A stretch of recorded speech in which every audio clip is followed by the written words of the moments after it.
Hey guys, welcome back again to our YouTube channel, Han and Kai. So today's video, it will be my last day in my root canal treatment journey here in Germany. And today is July 21, 2025. So let's see what will happen in my last day of appointment. So guys, they finalized na today my root canal. Because we are flying soon to Manila and we request the bill. Ano lang siya guys, pasta lang they made kasi nga ito yon. They cannot do, here, they cannot do crown because hindi na rin yata ano yun. Pero yun, next appointment ko when we return back na lang to Philippines. From Philippines to Germany, pagbalik ko na lang yung next appointment for pasta. Kasi may cavities yung ibang part ng ngipin ko. Then, we request the bill then, how much the...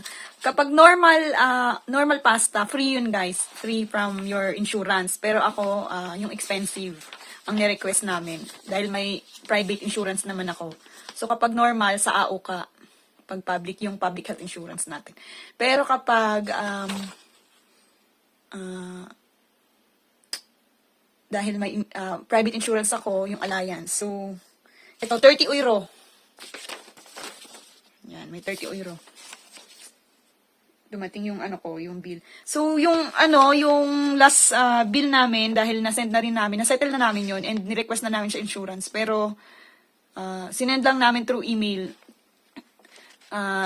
You need to open your account for your Alliance insurance and submit the billing statement. So, sinend na namin doon until na wala pa ring update. Pero nag-email sila na it takes time daw. Baka ano pa yun guys. Waiting time namin ma-refund yung binayad namin. Baka 2 to 3 months pa yun.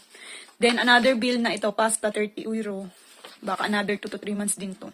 Pero yun, isa-settle ko na to bago kami umuwi ng Pinas. Then, yun na. Next bill na ano naman.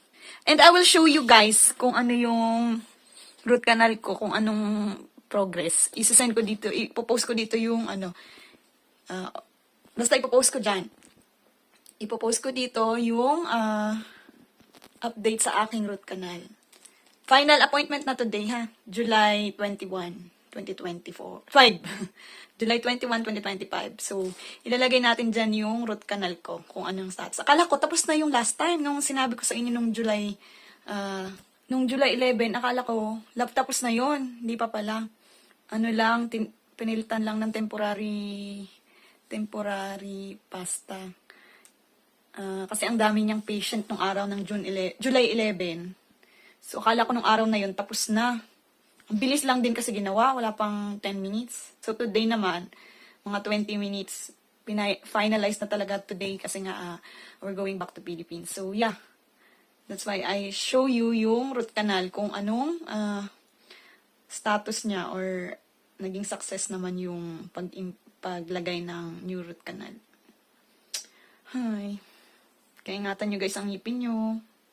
Talagang Tsaka kung medyo, yun, pihikan kayo sa ngipin nyo, talagang iniingatan nyo, kumuha kayo ng private insurance. Malaking tulong siya guys kapag magpapa-check up or magpapadentist kayo dito sa Germany. Lalo na kung may mga cases kayo na in the future magagamit nyo yung insurance, yung private insurance.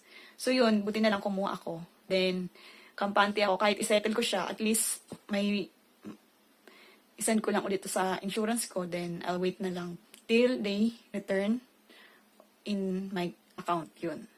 So, yun lang guys. Pakita ko din dito guys yung root canal progress natin. So, yan na. They make it, yung niya, yung feelings niya, pasta. Natural. Ang ganda.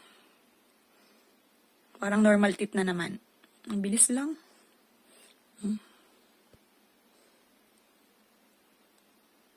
Di ba hindi na nakikita yung white? Iba na. Kasi temporary lang yun. Ito naman, natural na. Pasta na talaga ulit.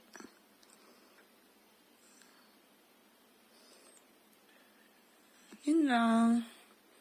So, thank you guys. And dito na nagtatapos ang journey natin sa root canal. Next naman, ibang part naman ng ngipin for cavities na kasi may mga cavities yung ngipin ko. So, yeah, next naman is pasta. Pero pagbalik ko na ng Philippines, baka by October, November. Mga ganun ng buwan yung next appointment. If you're asking kung nilagyan ulit ng injection or anesthesia, wala na guys sa third appointment or third session, wala nang anesthesia. Kasi wala ka na nga maramdaman. So, it's like a dead tooth na. So, kaya wala na siyang anesthesia kasi hindi na siya masakit. Talagang they just finish it for the final restoration ng ngipin ko.